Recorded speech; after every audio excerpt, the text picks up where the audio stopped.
Welcome to the WHHI-TV Daily News. I'm Betsy McDaniel. As always, there's a lot to cover in the Lowcountry today, so let's get started with our headlines. Well, last week it was wind and rain, and now this week it's below freezing temperatures from now through Sunday. The town of Hilton Head reminds us of some important tips to safeguard your pipes during this cold snap. Be sure to know where your main water shutoff valve is, detach garden hoses and turn off irrigation systems, allow a slow trickle of water on outside faucets to prevent pipes from freezing, and keep kitchen and bathroom cabinet doors open for better air circulation around your pipes. Also, experts recommend keeping your thermostat at 68 degrees during the day and cooler at night or when away from home to save energy and to keep your energy bills down. Of course, Maria will have more on the weather in just a bit. Tax season is about to be in full swing, so how early can you file and when can you expect your returns? Both the IRS and the South Carolina Department of Revenue recently announced they would start accepting 2023 returns on January 29th.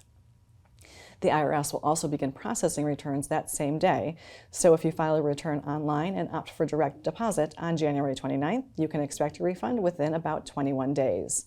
South Carolina, on the other hand, will not begin processing returns until February 5th. So if you file online right away, you can expect your SCDOR refund in about 8 weeks later. In her first two decisions after taking the helm from retiring Judge Clifton Newman, Judge Jean Toll ruled Tuesday morning that embattled Colleton County Clerk of Court Becky Hill will have to testify in an upcoming hearing on jury tampering that could determine whether Alec Murdaugh will get a new murder trial. She also ruled that dismissed jurors, Murdaugh's defense attorneys, and Judge Newman will not take the stand.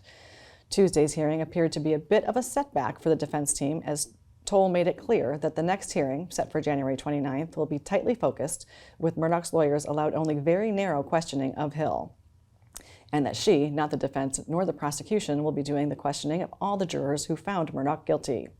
Toll also set the bar high by requiring that the defense attorneys must not only prove improper contact with the jury, but that the contact resulted in a biased juror.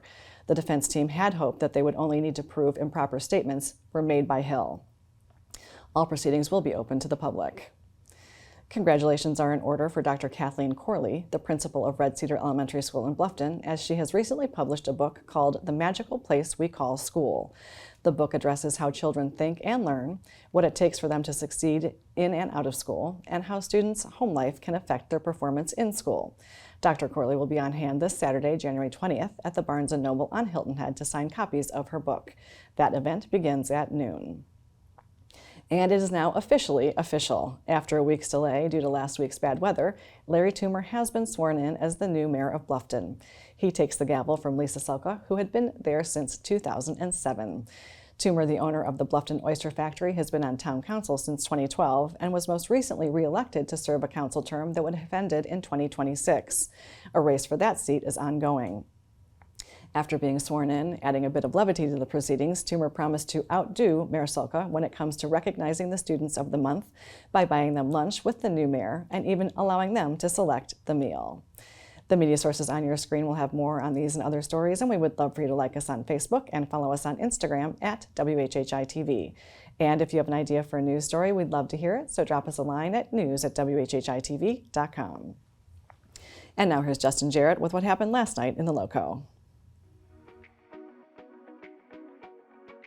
Hey, it's time for Last Night in the Lowco on WHHI, powered by Lowcosports.com. It was a busy Tuesday night of high school hoops, and Lowcosports.com's Wes Kerr was over at John Paul II for a Lowco-on-Lowco matchup between the Golden Warriors and the Hilton Head Prep Dolphins. JPII's girls continued their strong play with a 67-41 win behind a monster night from Brady Mahoney, who collected 21 points and 21 rebounds along with 3 blocked shots in a dominant effort. Courtney Campbell scored 28 for Prep. The Dolphins earned a split with a 49-39 victory in the boys' game as big man Jason Britschge racked up 24 points, 11 rebounds, and 4 blocks, and Ben Frey added 17 points and 7 steals to lead Prep to a region win. In other SCISA action, Patrick Henry swept a pair at Holy Trinity, while Colleton Prep's girls and Thomas Heyward's boys salvaged a split. I was in the Den last night for a showdown of the top 2 girls teams in Region 7 4A, and the Bluffton Bobcats showed they are still the class of the region. Thomas Heyward collected 22 points, 9 assists, and 9 steals, and Amira Brown and Jelena Mosley combined for 27 points and 16 boards in a 59-50 win, the 11th in a row for the Bobcats. Bluffton's boys gave a strong defensive effort in the first quarter before the Trojans started clicking at the offensive end and pulled away for a convincing win. Elsewhere in Region 7 4A, May River's girls and Colleton County's boys earned a split, and Lucy Beckham swept visiting Hilton Head. Beaufort's girls picked up a big region win at North Charleston, but the Eagles dropped the boys' game, while Ridgeland Hardyville, Whale Branch, and Bridges Prep all earned sweeps. For Loco Sports and WHHI, I'm Justin Jarrett. Until next time, go Loco. Thanks, Justin. Now let's hand it over to Maria to see just how cold it's going to get. Thanks, Betsy. Yep, so taking a look ahead, we are going to have a few more days of warmer weather, but then we are going to see that cold weather coming back this weekend. So taking a look at Thursday, it's going to be sunny to partly cloudy, with Hilton Head having a high 59, a low of 34, Bluffton's have a high 61, a low of 30, and Beaufort's going to have a high 59, a low of 32. The sunrise for Thursday is going to be at 7:24, and sunset's going to be at 5:43. Taking a look at the beach tides, low tide's going to be at 9:55 a.m., and high tide's going to be at 2:50 p.m. Taking a look into the rest of the week and into the weekend, Friday it's going to be cloudy, but the highs are still going to be in the 60s, lows are going to be in the 30s. Then comes Saturday, it's going to be sunny but colder again, as the highs are going to be in the 40s and lows are going to drop down to the 30s and 20s. And then come Sunday, it's going to be sunny to partly cloudy, but again cold, with the highs getting into the 40s and lows in the 20s. That's it for today. Let's send it back to the desk. Thanks, Maria. Well, it's an election year, so after a quick break, we're going to learn how to be prepared to vote. Don't go away.